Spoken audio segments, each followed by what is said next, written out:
Good morning, folks. Everyone's well. So this one is just a quick, my initial thoughts and reviews on the Harrier 41 Pro. Now, after the last one, the 48 Pro that I had an absolutely horrific time with, I think I mentioned that I said I'd never get one again, and I don't really like them. And I also said under my breath that I'd never say never. So you all know I absolutely hated that 48 Pro. It was just an absolute bag of shit from start to finish. The wheels are really weak on it. Now, I'm going to pick on the wheels because, like I said previously, if the wheels are buckled that way or they're like this, it puts pressure on the drive, so the drive ain't going to last as long. Enough said. The pickup on it was crap. You literally it just blew grass out the bottom. No matter what you did, high lift blade, clean bag, clean deck, no matter what you did, it was just crap. Even a sharp blade never changed it. I think it was only once or twice after I had the blade sharpened that I actually thought the mower picked up great out of the God knows how many months that I had it. I recently went and purchased the newer model of the 48 Pro, just hoping that it was a lot better mower. Right. I'm going to say a few things that I never thought I'd say about a hater today. Yes, they had made some improvements. Were they spectacular? Were they worth the extra effort and the all the investigation, all the stuff that they're meant to have done? They're meant to have invested God knows how many thousands or millions into the new design and stuff like that.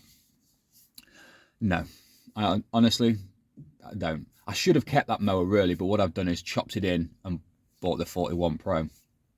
So the things I didn't like, the things I did like about the new 48 Pro. I know this is about the 41, but I'm not just gonna jump straight in. I want to explain my reasonings basically.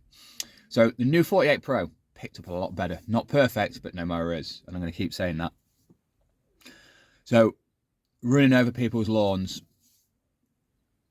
it picked up the grass, and that was virtually about it. I know people are going to argue about me, and I don't care what you're going to say, because at the end of the day, everyone's opinion is different, and every individual machine is different. I've got a few people that run this 41 and say it's amazing, it picks up great.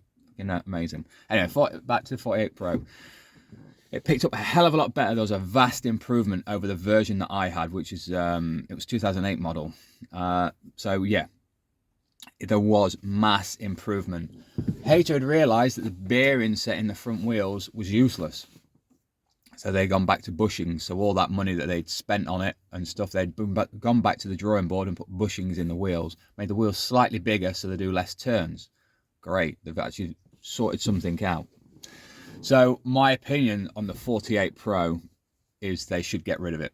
They should just fucking get rid of it. It's just worthless. If it's not doing its job, then what is the point in having it, really? Now, onto the 41 Pro. I was looking for a mower that fit the bill. So it had to have a rear roller, and it had to be smaller than 19 inch, or be around 16 to 18 inch. Because I've realised that 90% of my lawns have either got little shitty turns in them, really tight angles. I'll show you one today, actually. It's my second lawn today. Or they're just so small that I don't actually need anything bigger than maybe a 16 inch. Maximum of 18, really. I always thought that the Honda HRD, which is 21 inch cut, was way too big for some of my lawns, but I just ran with it because it's what I had. So yeah, that was the reason why. And plus I wanted the warranty, because there's nothing worse than paying a decent amount of money and them not warrantying anything. You know, I mean, even the new Honda that I'd picked up only has 3 months commercial warranty, which I understand. It's still a domestic machine. It is quite a cheap machine, to be honest. So yeah, the 41 Pro, what do I like about it? It's a lovely little machine. I've spent 2-3 weeks with this now, and I absolutely love it. There are some things that I don't like about it, but I can let them go, because it's such, I think one of the things with a 48 was such a big bloody lump. The whole machine was so lumped. Even the newer version that I bought, I did 2 days of it and sacked it off because it was just too fucking heavy. This 41, I've done my round twice now. The same round that I did with a 48 Pro. And yeah, it's just done its job. It's amazing that the speed of it is right for me. The angle of the handle is perfect. Well, the handle and the weight of the machine is perfectly balanced. That's one thing I found on the 48. The machine was so heavy and the handles were quite short that you had to put that much effort into pushing down to lift the front end up. If they made the handles just that little bit longer, that would have made that a lot easier. There is one thing that I don't really like about the 41 Pro, and it's because I've not played with it. The engine is still underpowered. Someone's looking at me now, coming out of the house. What are you doing? You see him walking past? No. Is that this window? Is that window? Yeah, so I need to up the revs a little bit because it does tick over. It just tick over. And I just think it needs bringing up. I mean, I got that Honda out of the box. I keep going back to different mowers. We are trying to concentrate on the 41 Pro, but I'm just trying to relate to the different mowers to try and make you understand what I'm trying to get to. So I took the Honda HRN, which is a newer model. It has got a slightly bigger engine and it's a bigger blade. It's a 21-inch blade again. And it just sounds so much more meatier, and it sounds like it's actually set up. The engine and the blade is set up better than what they are for the 41 Pro. So although it is only a little blade, and I'm not going to get the big roar that you'd get from a bigger blade and a bigger engine, it just seems to be slightly underpowered, which most machines are when they come out. Like I've said before, manufacturers have got like a stuck between the rock and hard place. They have to keep the emissions down, they have to keep the noise down, and so on and so forth. So I'm going to just go and cut this lawn. I only cut it a week ago, so it might not need doing, but I'm going to run over it because otherwise it's going to be 3 weeks. Nice. 3 weeks before I get to cut it again, and we've had rain, and we're going to have rain again. So I don't want to get into a situation where it's been left 3 weeks and we've had a lot of rain, because it'll be a hell of a lawn to cut. So I'm going to go cut this lawn. You'll see snippets. I don't think you'll see the whole thing, but my closing statements are: 41, the Harrier 41, has regained my confidence and my respect, or hater, I should have said, not the 41, after using the 48. And that's one thing I never thought I'd ever say about a hater, but like I said, they should just get rid of the middle one. The 56 is amazing and the 41 is amazing. The 48 in the middle, just get fucking rid of it. That's the easiest thing to do. Anyway, I'm going because I've got work to do. I've even forgot to go get some fuel. Bloody autopilot just drove straight here and forgot to miss, so I'm hoping I've got enough fuel to actually cut this grass, because I've got to go get some fuel. So I'll see you guys in a bit.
guys, just a quick video me cutting that grass. As you can see, absolutely cracking that machine. It took me 2 pulls to start it from cold. It's not been started for about 4 days. We're on Tuesdays, that's Monday, Sunday, well, about 4 days. I imagine if I'm using this every day of the week, it'll be for 1 pull, and it started. It's literally just taken me, what was it, 6 minutes to cut this grass. It's 105 square meters, so I think we're doing pretty well. The only one thing I will suggest is like this. Look, let me turn you around. I've got to go through these borders, which doesn't matter, but as you look, as it gets to a bit of tough grass, it's leaving it in the borders again, and that's what that big Honda that Hayes used to do all the time, which ain't too much of a problem. I haven't trimmed it yet either. Yeah, so I've just got to blow this, trim this, blow and turn over the grass. Turn over the grass. Spit your words out, Mike. Turn over the borders, and we'll go from there. So, yeah, really happy with this machine. I'll show you it. I'm pretty sure you've all seen one before. There's a lot of reviews out there of this one, but this is just my 2 pennies worth. Really happy with it. Could be a couple of things tweaked on it, but other than that, you know, this is nothing. This bit here is nothing. That's where I rolled over the grass. That other 48 just used to spray everything everywhere. So I'm going to crack on and we'll get it done.